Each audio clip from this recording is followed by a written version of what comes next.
warahmatullahi wabarakatuh. Perkenalkan, nama saya Lasri Rahmadia Fitri dengan NIM 211934.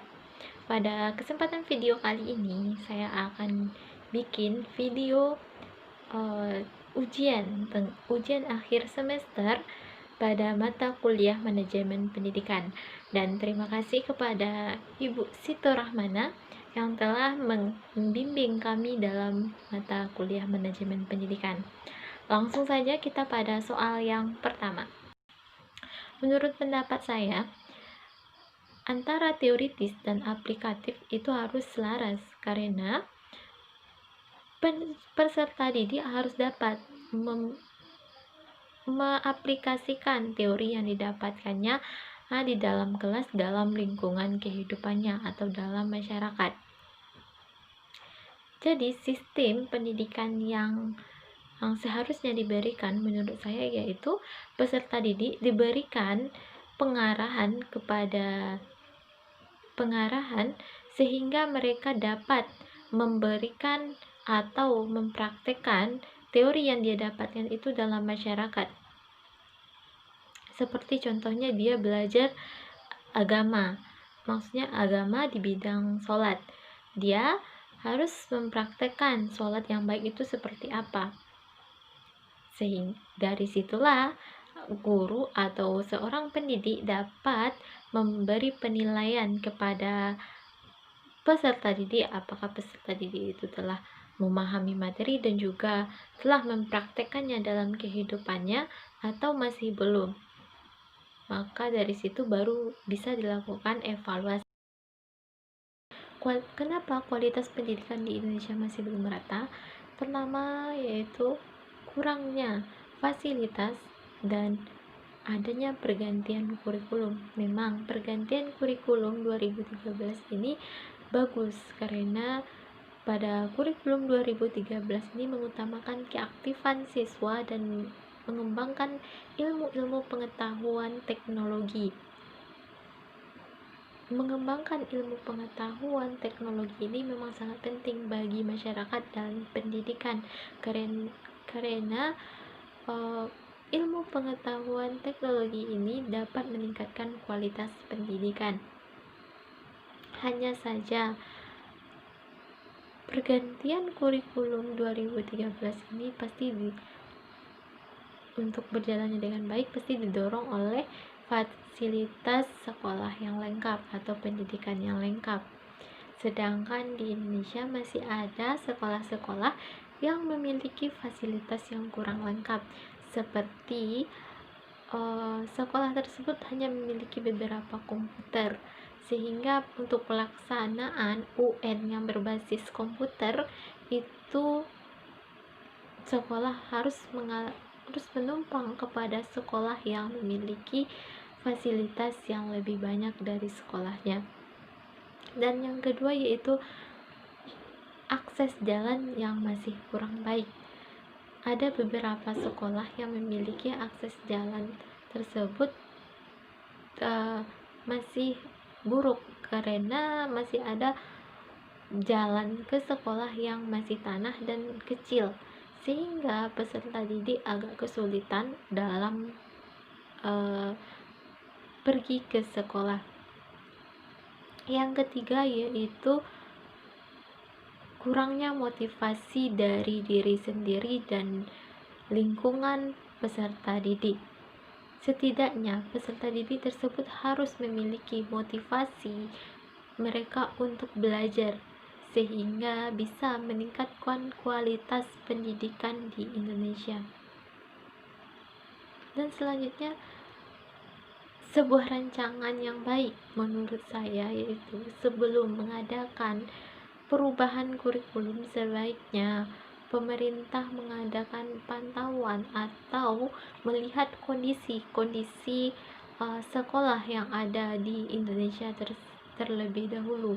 Apakah kondisi tersebut layak untuk diadakan perubahan kurikulum dan apakah sekolah tersebut sanggup untuk menjalankan kurikulum yang baru dan memperbaiki akses akses menuju ke sekolah. Hubungan lembaga pendidikan dengan masyarakat itu sangat erat karena lembaga pendidikan tersebut masih termasuk kepada organisasi masyarakat. Dengan adanya kerjasama masyarakat, lembaga pendidikan, dan orang tua, itu akan meningkatkan kualitas pendidikan.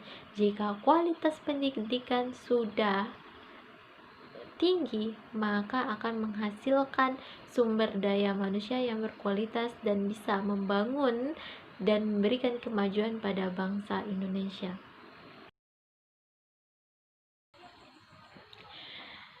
Yang sama-sama kita ketahui, manajemen pendidikan itu pasti awalnya ada perencanaan.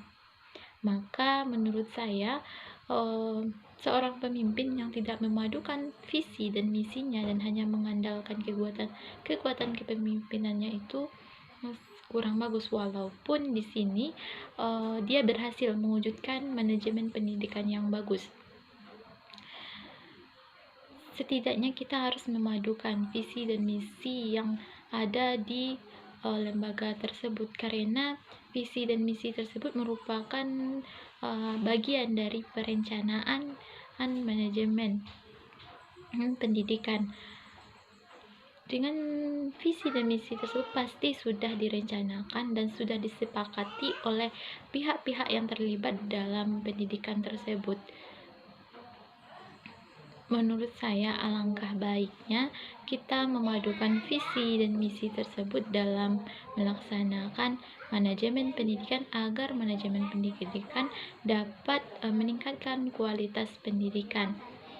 Hanya saja pemimpin dapat mencari jalan keluar apabila visi dan misi tersebut tidak bisa diwujudkan, tetapi dia memiliki visi misi yang lain untuk meningkatkan kualitas pendidikan. Di Indonesia sendiri, dalam pelaksanaan pembelajaran daring ini banyak memiliki kesulitan, yang utamanya yaitu kesulitan mendapatkan sinyal.